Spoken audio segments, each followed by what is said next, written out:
Assalamualaikum warahmatullahi wabarakatuh. Alhamdulillah wa syukru ala ni'amillah, amma ba'du. Pendengar dan pemirsa dimanapun Anda berada, bahagia sekali pagi hari ini kita jumpa kembali di Mutiara Pagi RRI Bandung. Alhamdulillah pendengar dan pemirsa, pagi hari ini narasumber kami sudah hadir Dr. Hazah Dedekania SHI MH. Beliau adalah dosen UIN Sunan Gunung Jati Bandung dan pengasuh atau pimpinan Pondok Pesantren Husnul Khotimah Cimanggung, Sumedang. Baik pendengar Mutiara Pagi RRI Bandung dimanapun Anda berada, pagi hari ini kami akan membahas nikah resmi dan nikah siri. Tentu kita akan lebih jelas lagi seperti apa yang dikatakan nikah resmi dan nikah siri. Baik, kita simak pendengar Bu Ustazah Dr. Hazah Dedekania. Silakan Bu Ustaz. Baik, terima kasih. Bismillahirrahmanirrahim. Assalamualaikum warahmatullahi wabarakatuh. Alhamdulillahirabbil alamin wa bihi nasta'inu ala umuri dunya waddin. Assalatu wassalamu ala asyrofil anbiya'i wal mursalin wa ala alihi wa sahbihi ajma'in, amma ba'd. Alhamdulillah para pemirsa RRI dimanapun berada, hari ini kita bisa bertemu kembali ya, membahas nikah ya, membahas nikah, betul ya, nikah siri, nikah resmi katanya. Apa perbedaannya dan apa hukumnya? Sebelum membahas tentang dua jenis pernikahan itu, kita bahas terlebih dahulu apa yang dimaksud dengan nikah di dalam hukum Islam. Jadi dalam hukum Islam, nikah itu ya secara bahasanya artinya berkumpul, bercampur gitu ya. Kalau secara istilahnya adalah akad yang dapat menghalalkan hubungan seksual di antara dua orang, yaitu pria dan wanita. Dari akad ini ya, yang kemudian disebut juga akad ya mitsaqon gholizon, akadnya yang kuat gitu ya. Kemudian timbul hak dan kewajiban. Bagaimana hukumnya ya? Hukum dari nikah. Ini hukum dari nikah kalau kita lihat itu sunnah yang sangat dianjurkan oleh Rasulullah Shallallahu Alaihi Wasallam. Kemudian juga kalau kita lihat dalam Al-Quran surat Ar-Rum ayat 21, Allah berfirman, A'udzubillahi minasyaitonirrajim, Bismillahirrahmanirrahim.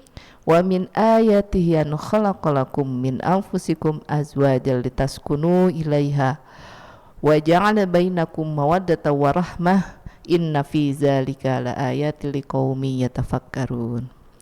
Artinya, dan di antara tanda-tanda kekuasaannya ialah ia menciptakan istri-istri dari jenismu sendiri, supaya kamu cenderung dan merasa tentram kepadanya, dan menjadikannya di antaramu rasa kasih sayang. Sesungguhnya pada yang demikian itu terdapat tanda-tanda bagi kaum yang berfikir. Ya, dari ayat ini ya, dari Al-Quran surat Ar-Rum ayat 21 ini kita mengetahui bahwa Allah menciptakan perempuan dan laki-laki. Nah, di sini penciptaan istri gitu ya, dari jenismu sendiri, maksudnya dari jenis manusia. Jadi makhluk yang sama, yaitu manusia. Yang kemudian di dalam pernikahan itu ya dikatakan di sini cenderung dan merasa tentram kepadanya. Maksudnya tentram di dalam pernikahan. Dan dijadikannya juga mawaddah warahmah, rasa kasih dan sayang. Ini yang kemudian disebutkan juga sebagai salah satu tujuan di dalam pernikahan. Jadi dalam pernikahan di dalam Islam, pernikahan itu tidak sekedar untuk menyalurkan kebutuhan biologis, kebutuhan seksual, tapi juga yang paling utama adalah dijalankannya hak dan kewajiban ya. Kemudian tujuan berikutnya memelihara manusia dari kejahatan, dari kerusakan. Kerusakan apa maksudnya?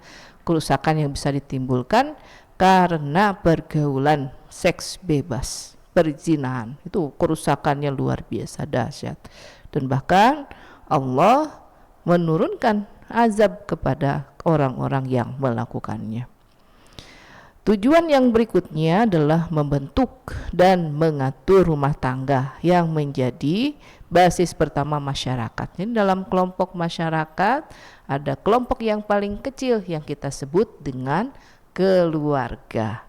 Yang kemudian kalau masing-masing kelompok yang kecil ini, keluarga-keluarga ini saling menjaga satu sama lain, maka niscaya terbentuk kelompok masyarakat yang juga saling menjaga satu sama lain, menjaga anak-anak dalam penuh kasih sayang, menjaga juga kedudukan perempuan dengan penuh kehormatan dan penghargaan. Kemudian tujuan lainnya adalah menimbulkan kesungguhan untuk mencari nafkah sebagai bahan, ya, sebagai dasar untuk penghidupan. Karena ada tujuan di dalam pernikahan, yaitu menjalankan hak dan kewajiban masing-masing. Di antara kewajiban yang ditimbulkan oleh pernikahan adalah adanya nafkah. Nafkah lahir, nafkah batin. Nafkah lahir ini berupa kebutuhan, pemenuhan kebutuhan ekonomi. Semua bentuk kebutuhan ekonominya itu harus disediakan. Siapa yang bertanggung jawab? Dalam Islam disebutkan suami mempunyai tanggung jawab kepada istri-istrinya, ya. Jadi tanggung jawabnya ada di suami. Ar-rijalu qawwamuna 'alan nisa bima faddalallahu ba'dahum 'ala ba'd wa bima anfaqu. Jadi ada kelebihan ini, ya, yang disematkan kepada laki-laki, yaitu berupa pemberian nafkahnya. Kemudian yang paling utama ini adalah membentuk keluarga yang sakinah, mawadah, warahmah, ya. Sakinah, mawadah, warahmah, ya. Keluarga yang dihiasi dengan penuh ketentraman, kecintaan dan rasa kasih sayang. Ini semua orang yang ada di dalam keluarga itu saling menjaga, saling mencintai satu sama lain, sehingga tadi ada kecenderungan di dalamnya. Maksudnya cenderung itu merasa tenang, merasa aman. Ya, rumah itu betul-betul menjadi tempat kembali dari semua aktivitas yang dilakukan di luar, ya. Apakah itu setelah bekerja atau setelah sekolah, semua aktivitas itu kembali ke rumah. Kita masuk ini ke pembahasan kita. Ada yang sebut nikah resmi, ada yang disebut nikah siri, gitu ya. Ada juga yang menyebut nikah siri itu sebagai nikah di bawah tangan. Maksudnya apa? Ya, di dalam ketentuan agama sebenarnya tidak ada yang disebut dengan nikah resmi dan tidak resmi. Kenapa? Karena di dalam ketentuan agama pernikahan itu terjadi sepanjang dipenuhi syarat dan rukunnya. Nah, yang kemudian menjadikan ada bentuk pernikahan siri, ya, atau pernikahan di bawah tangan, ini adalah ketentuan yang sudah ditetapkan oleh hukum negara. Ya, ada undang-undang yang disebut dengan Undang-Undang Pernikahan. Sejak tahun 1974, ya. Undang-undang ini ditetapkan dan kemudian mengenai pernikahan pun berubah ketentuannya. Apakah ini tidak berlawanan dengan hukum Islam? Tidak juga. Kenapa? Karena dalam hukum Islam juga kita diperintahkan untuk taat kepada Allah, kepada Rasul, dan ulil amri. Ulil amri itu artinya adalah penguasa atau pemerintah yang menjalankan kekuasaan di negara tempat kita tinggal. Nah, bentuknya kalau di kita ada hukum, ada undang-undangnya. Nah, kalau kita kemudian kembali kepada peraturan perundang-undangan, berarti, ya, yang dimaksud dengan nikah di bawah tangan itu adalah pernikahan yang tidak dicatatkan di negara, gitu ya. Kenapa? Karena perintah undang-undangnya pernikahan itu harus dicatatkan di negara. Ini kalau tidak dicatatkan di negara, ya bagaimana? Ini tidak sah sesuai dengan peraturan undang-undang kita. Nah, kalau nikah siri bagaimana? Nah, kalau nikah siri sebenarnya berbeda konteksnya dengan nikah di bawah tangan. Kalau nikah siri itu sembunyi-sembunyi, siri itu sembunyi gitu ya, tersembunyi. Maksudnya sembunyi dari orang-orang, sembunyi dari masyarakat, bahkan sembunyi mungkin dari keluarga dan dari tetangganya. Kita tahu ya, aturan di dalam hukum Islamnya ada hadis yang menjelaskan aulim ya walau bisyatin. Jadi diperintahkannya berbuat atau menjalankan walimah gitu ya. Lakukanlah walimah. Walimah itu resepsi gitu ya, walaupun hanya dengan seekor kambing. Jadi masak dengan seekor kambing, kemudian undang pada tetangganya, diumumkan di situ sudah ada pernikahan. Nah, ini bertentangan itu ya, nikah sirinya itu bertentangan dengan ketentuan agama itu. Kenapa ya bisa terjadi dua bentuk pernikahan yang tadi itu, baik nikah siri maupun nikah di bawah tangan? Ya banyak ya alasan-alasannya, kita nanti akan lihat satu persatu. Jadi kalau kita perhatikan mengenai nikah di bawah tangannya, ini diantaranya disebabkan karena kurang sadar hukum gitu ya, bahwa kita sudah mempunyai peraturan yang ditetapkan sudah mempunyai undang-undang bahkan ya mengenai perkawinan yang memerintahkan supaya dicatatkan oleh negara. Kemudian apalagi ya, alasan lainnya faktor ekonomi, karena biaya pernikahan yang mahal. Kalau sekarang bahkan menikah ke KUA ya, menikahnya di KUA juga cukup ya, nanti mungkin walimah saja di rumah atau resepsinya saja. Jadi kita lihat dulu ini ya penyebabnya. Ketiganya apa? Adat istiadat mungkin ya, ada budaya-budaya yang memerintahkan untuk menikah. Di aturannya bahkan menikah sekarang 19 tahun Pak ya, sudah di usia yang dewasa. Dulu nikah itu di 16 tahun untuk perempuan, itu nikahnya anak-anak.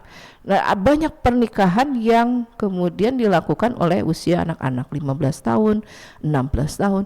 Ini juga menyebabkan banyak pernikahan yang tidak dicatatkan di negara karena tidak diperbolehkan menurut aturannya. Yang keempat adalah kurangnya pengamalan nilai-nilai ajaran agama. Ini ya yang kurang dipahami, mungkin tadi perintah Rasulullahnya dalam hadis bahwa kita diperintahkan untuk melakukan walimah, resepsi, walaupun hanya dengan seekor kambing. Jadi sesuaikan saja dengan kemampuan gitu resepsinya.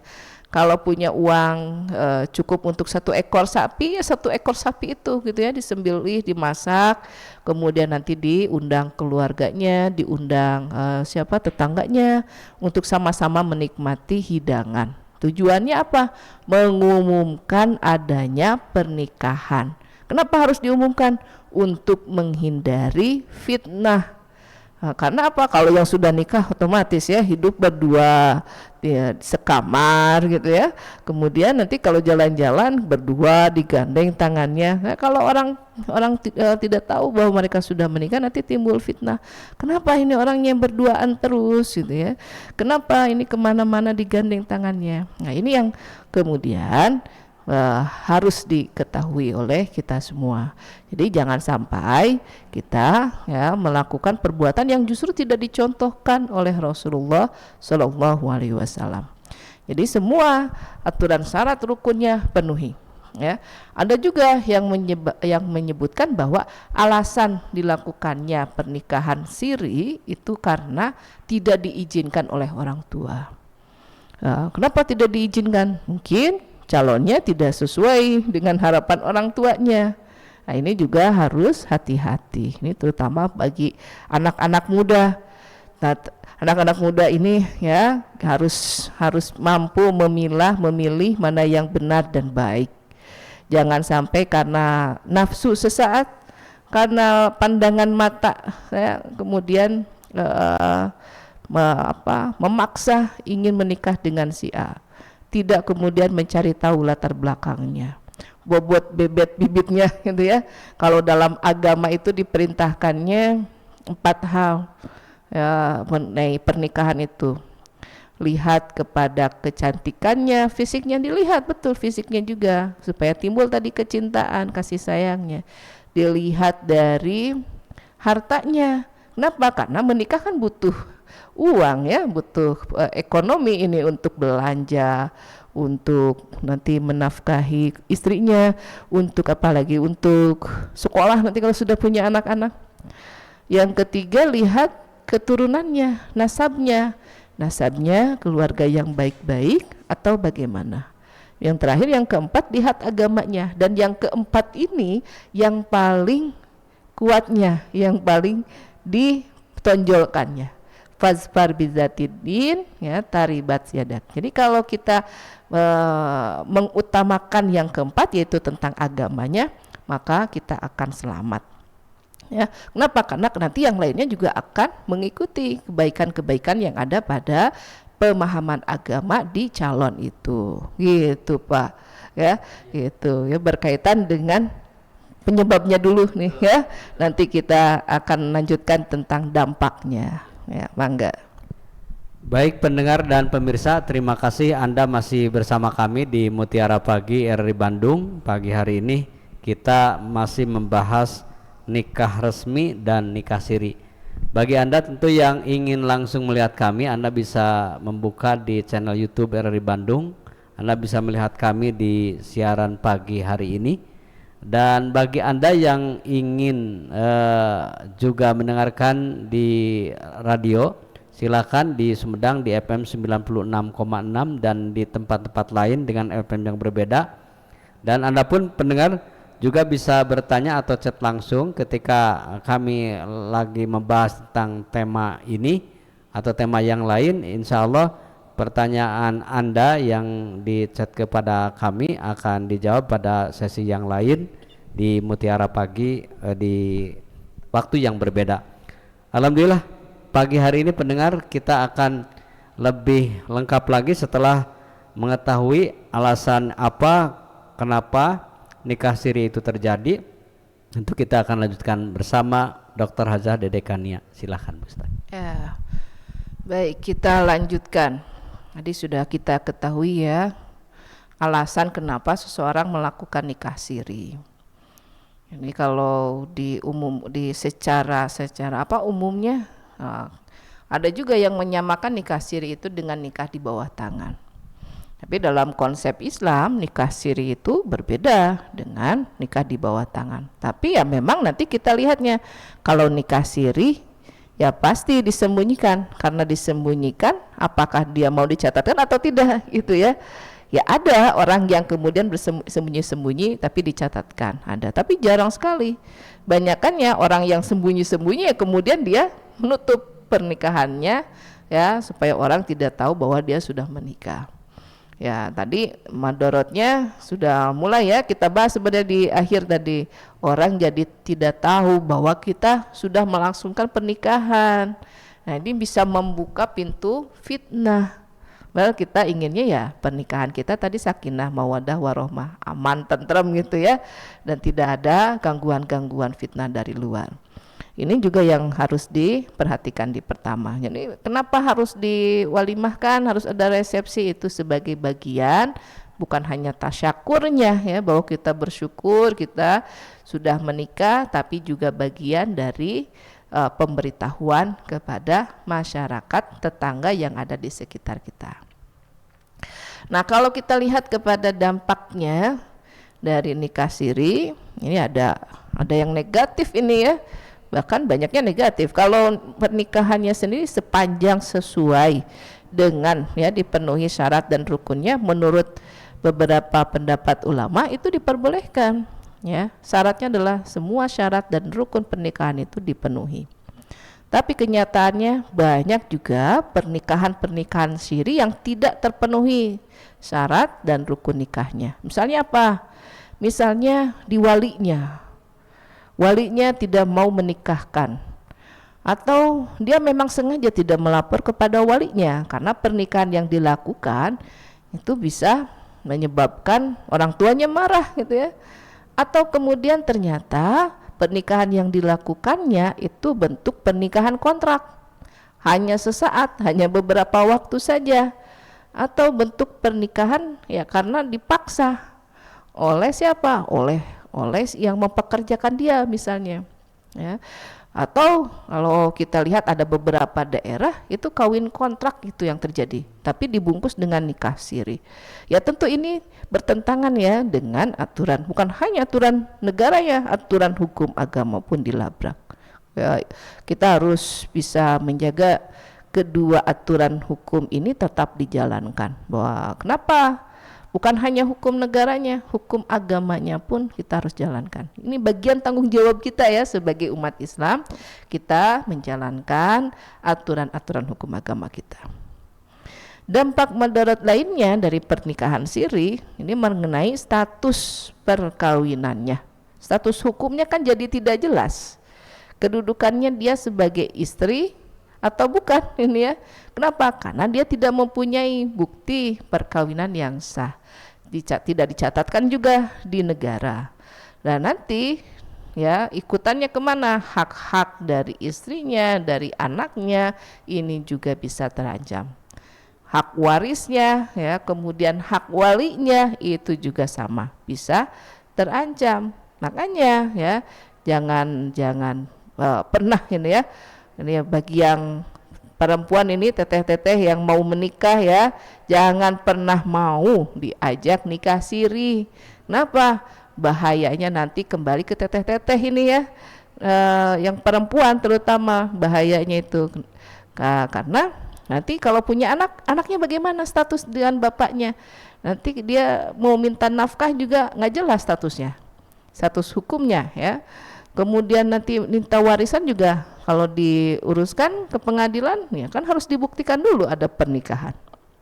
Ya, itu yang juga harus dipahami ya, ini terutama oleh anak-anak muda kita ini ya, teteh-teteh yang mau menikah. Yang laki-laki bagaimana? Yang laki-laki jangan sampai mengajak perempuan untuk nikah siri juga. Ya, itu sama dengan mengajak anak orang ya dalam kehidupan pernikahannya justru tidak bahagia nantinya ya, menjadi sengsara ujungnya karena ketidakjelasan status hukum pernikahannya. Ya, ini yang ditemukan di beberapa penelitian, kasus-kasus nikah siri itu yang tujuannya memang untuk menyembunyikan pernikahan. Kenapa? Karena dia dalam posisi jabatan tertentu yang tidak boleh menikah untuk kedua kali misalnya ya, tapi dia ingin ini menikah lagi ya. Dan kalau di dalam aturan sebenarnya boleh sepanjang diizinkan oleh istrinya melalui pengadilan. Jadi diumumkan itu oleh istrinya bahwa dia mengizinkan, istri pertamanya ya, mengizinkan suaminya menikah lagi. Nah kebanyakan laki-laki nggak mau juga berbuat demikian ya. Akhirnya ya udahlah, kalau mau ya nikahnya nikah siri, kalau nggak mau ya sudah kita tidak akan menikah ya. Akhirnya banyak perempuan yang ya sudahlah daripada nggak nikah gitu. Nah, lebih baik ya nikah siri aja gitu. Ini yang harus terus kita sampaikan ya, bahaya nikah siri itu seperti apa dan kemudian juga bagaimana upaya-upaya pencegahannya. Kita semua ini yang harus melakukan upaya pencegahan itu, terutama kepada anak-anak muda kita yang akan menikah atau kepada perempuan-perempuan yang sudah dewasa yang ingin menikah lagi gitu ya. Hati-hati dengan pernikahan siri itu. Kenapa? Karena tidak sesuai dengan ajaran agama, tidak sesuai dengan yang dicontohkan oleh Rasulullah Shallallahu Alaihi Wasallam. Ya kalau kita ingin diakui sebagai umat Rasul, kita ikuti contoh teladan gitu ya, perilaku Rasulullah Shallallahu Alaihi Wasallam. Jangan keluar ngaku cinta Nabi tapi tidak mau menjalankan ajaran Nabi, kumaha eta gitu ya.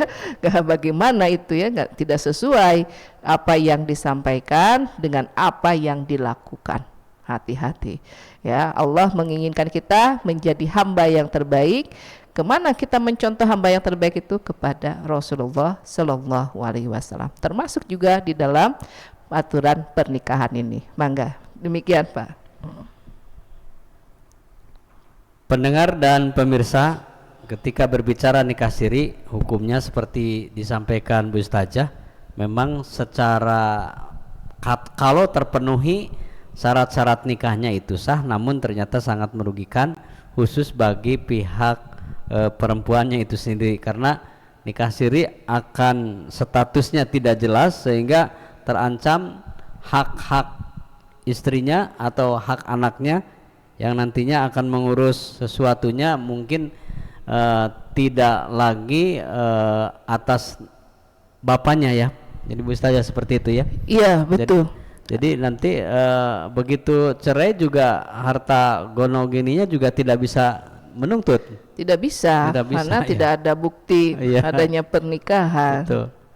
Ini kalau dari apa yang dibahas Bu Ustazah, dari poin-poin yang sangat harus diperhatikan dalam nikah siri itu, karena tadi Bu Ustazah juga menyampaikan banyak faktor terjadinya nikah siri, terutama mungkin hal-hal yang tidak positif ya. Iya, Yang diantaranya itu tidak diizinkan oleh orang tuanya, dan yang paling banyak itu mohon maaf, ini terjadi nikah siri dan sudah kejadian duluan nih Bu Ustazah. Anaknya masih, sekarang itu katanya marak anak-anak SMP yang usianya masih belia sudah pergaulan bebas, sehingga akhirnya orang tuanya itu menikahkan, malah nikah siri. Nah, seperti apa Bu Ustazah dari kesimpulan yang kita bahas di pagi hari ini?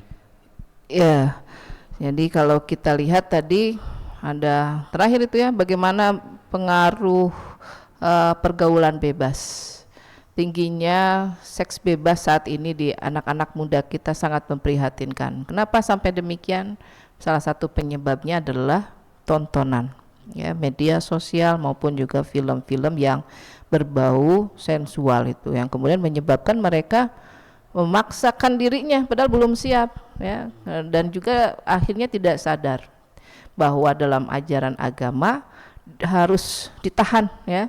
Jadi kalau tidak sanggup untuk menahannya, berpuasa, ya, karena berpuasa itu dianggap sebagai benteng. Ini yang harus terus ya diingatkan kepada anak-anak muda kita, jauhi pergaulan bebas, kemudian dekatkan dirinya, ya, pelajari ilmu agamanya, perkuat agamanya, dan juga ya jaga diri dari perbuatan-perbuatan yang bisa menistakan martabat kemanusiaan. Mungkin itu yang bisa saya sampaikan. Mohon maaf atas segala kekurangannya. Billahi taufik wa hidayah. Assalamualaikum warahmatullahi wabarakatuh. Waalaikumsalam. Pendengar dan pemirsa, sampai di sini jumpa kita di Mutiara Pagi RRI Bandung, nikah siri bersama Dr. Hajah Dede Kania. Insya Allah di bahasan lain kita akan berjumpa kembali. Subhanakallahumma bihamdika asyhadu an la ilaha illa anta astaghfiruka wa atubu ilaik. Wassalamualaikum warahmatullahi wabarakatuh.